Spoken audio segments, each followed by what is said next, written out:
এই রাস্তায় দেখেন এগুলা মেইন রোড থেকে নিচের রোডের গাড়ি ঘোড়া চলাচল করা, তারপর হচ্ছে এই যে মার্কেটের সামনে গাড়ি ঘোড়া আসে, কিন্তু একটা বিষয় খেয়াল করছেন, এক জায়গায়ও আপনাদের হর্ন দেওয়া লাগে না। এই যে এগুলো তো হচ্ছে লোকাল লোকাল দোকান, যেমন আপনার গাড়ি পরিষ্কার করার দোকান, গাড়ি ঘোড়া ঠিক করার দোকান, এগুলো হচ্ছে আপনার মেইন রোড থেকে নিচের রোডে নামার যে ইশারা বলে ওগুলা। তো এসব জায়গার মধ্যে তো অন্তত আপনার হর্ন দেওয়া লাগে বাংলাদেশে অনুযায়ী, তাই না?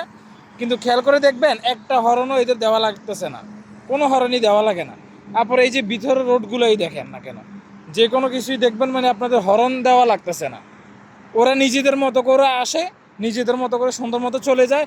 হ্যাঁ, যদি জ্যাম লাগে, এর আসলে জ্যাম লাগে না এমন না, অনেক জায়গায় জ্যাম লাগে। জ্যাম লাগলেও কী করব, সবাই জানে যে আমরা তো আর এখানে ঘুমাবো না, অটোমেটিক আস্তে আস্তে জ্যামটা কাটবে। তো শুধু শুধু হর্ন দিয়ে মানুষের মাথায় ডিস্টার্ব করে না, সবাই অপেক্ষা করে, একটার পর পর একটা সুন্দর করে করে করে করে জ্যাম কেটে চলে যায়।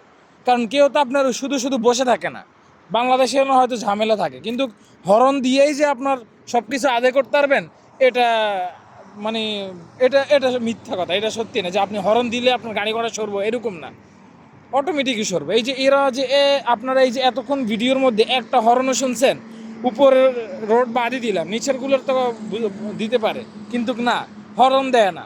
তাদের কি জীবন চলে না? এরকম। এটা তো বাহিরের বাজারের দিকে দেখাইলাম, তো এবার চিন্তা করেন ভিতর বা বাসা বাড়ির ভিতরের যে রোডগুলা, একটা জায়গা আপনারা সাউন্ড পাবেন না, কি সুন্দর পুরো নিস্তব্ধ এলাকা। পুরাটা ওমানের সেম অবস্থা। তো আমরাও যদি মানি, আমরাও পারবো এগুলোকে। এখানে কি পুলিশ আছে? কেউই নাই। ট্রাফিক রুলস আছে? কিছুই নাই।